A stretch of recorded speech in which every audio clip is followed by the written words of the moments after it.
Yo, what's going on, guys? Mush back at it with another video. Want to cover what I view as a huge victory for PC gamers and honestly gaming as a whole. You know, sometimes when I'm doing videos going on unhinged rants about things, yes, it's for entertainment. Some people think it's a little bit comical. Some people think it's a little bit outrageous how unhinged I can get in some videos, but at the same time, sometimes there's these big deals that are made about various things in gaming, and it's just like, you know, online, are we living in a vocal minority? And sometimes, and I feel like this is one of the biggest things in the modern day climate of social media, entertainment, anything, any medium, any consumption of news, it is really important to identify when something is being parroted that might seem bigger than it is, but in reality is a vocal minority. And then when something is being made a big deal and it's outside of just a vocal minority and it's a bigger deal than what people imagine. I think that is so important in today's landscape, especially in various aspects that I don't get into on this channel all too much. Cough, cough, politics. But nonetheless, Crew 2 is a game that everybody had a meltdown over, and rightfully so.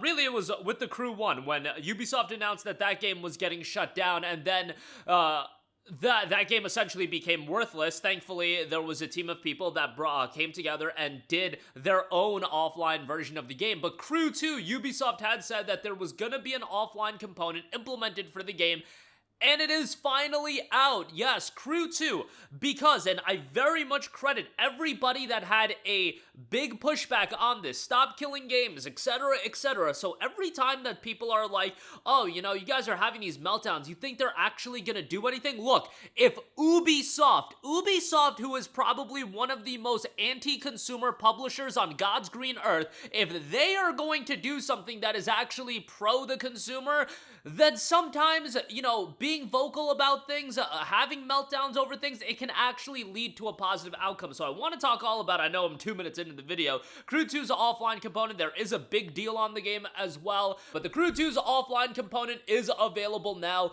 And again, I would view this as a big W for gaming in totality. Now, to be fair, there are some notes about this that are still annoying. If you look at the Steam review section, why does playing the offline mode require BattlEye anti-cheat? It blocks me from playing it on Linux and on Steam Deck. Yeah, that's a big issue. Don't buy it. You never know if 10 years from now you'll want to download it or play your old nostalgic save file, and Ubisoft will have terminated the game for everyone. Well, now that has been adjusted with an offline mode, and there is an offline mode available now. So that's actually one review that, you know, that dropped in September, that user posted it. The offline mode was announced by then, but I could still understand you being like, bro, it's Ubisoft. Are they really gonna do this?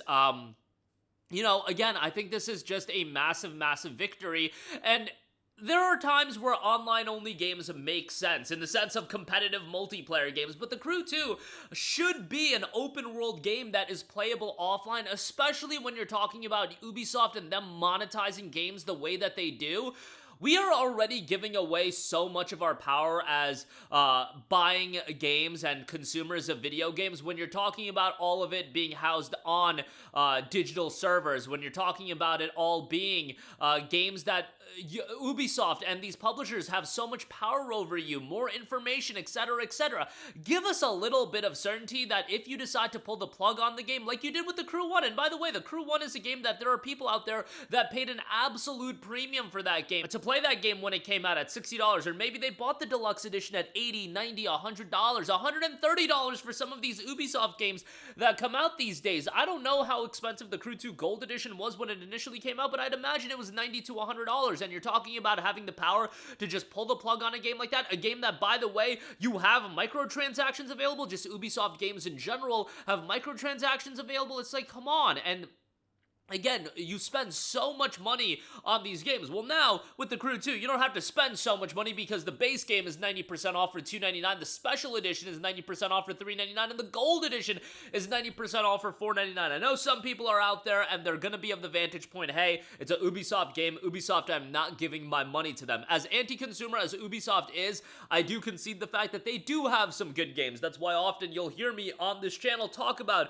you know, deals on Ubisoft games, and a lot of Ubisoft Ubisoft games I really do enjoy. The classic Assassin's Creed games, it's crazy to say 2009 and 2010 games are classics, but at this point they are 15 years old. The classic Assassin's Creed games are some of my favorite games of all time, and you know, Far Cry 3, there have been a lot of Rayman Origins, there have been a lot of great Ubisoft games that have come out, but at the same time, in recent years, they have done a lot to absolutely bazooka consumer goodwill, and I think a lot of their games recently are the unfortunate casualties of that. Your Avatar Frontiers of Pandora, your Star Wars Outlaws, your Assassin's Creed Shadows, those games having $130 special editions that, you know, nobody's buying Avatar Frontiers of Pandora for $130. Star Wars Outlaws isn't even a game that I hated as much as everyone else. Most people are not going to drop $130 on that. Look at what happened with Assassin's Creed Shadows, and I feel like at this point Ubisoft is realizing, oh, we may have bazookaed consumer goodwill a little bit. At the very least, Crew 2 having an offline mode being implemented, is it public pressure? Yeah, it probably is. Would Ubisoft have done it if people didn't bug out? Probably not, but it actually gives us a little bit of discourse to have, and you know, I can give credit where credit is due. If Ubisoft or any publisher listens to consumer feedback and they course correct when they did something that was wrong or viewed to be wrong, and now they're gonna go on the right path, well, I would give them credit for that. At the very least, that's what we can do. And the thing is, Ubisoft has done a lot of, you know, slapping the consumer in the face. That them doing one thing, adding an offline mode to a game that should have had an offline mode from the get-go, we shouldn't be giving them too much credit, but if we can give, you know, companies a chance for redemption, or entities a chance for redemption, what are we doing at the end of the day? Like, we can bug out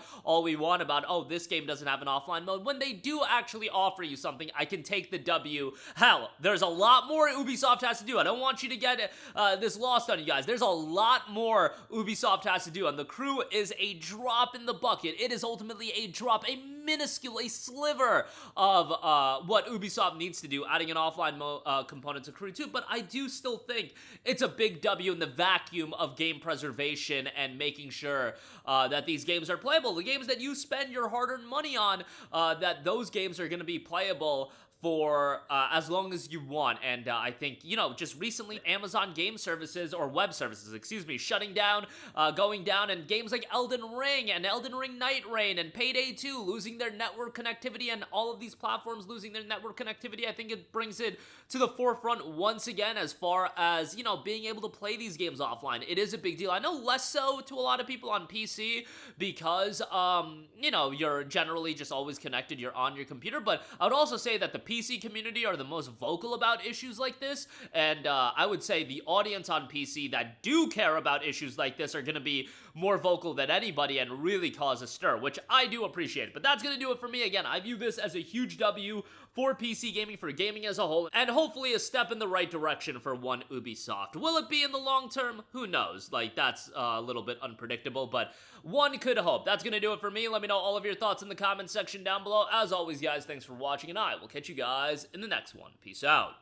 Hey, what's going on, guys? Mush here again. Hope you enjoyed the video. As you guys might know, YouTube's notification system is sometimes a little bit wonky, even if you're subscribed to the channel. Maybe you're not abundantly aware that I uploaded a video. To remedy that situation, make sure you hit the bell notification button. This way, whenever I upload a new video, and I try to upload as consistently as possible, you will be notified directly of the upload, and you can watch it as soon as it goes live. I would really appreciate if you guys hit that button so you can stay up to date with all of the content I'm posting. But as always, guys, thanks for watching, and I'll catch you guys in the next one. Peace out.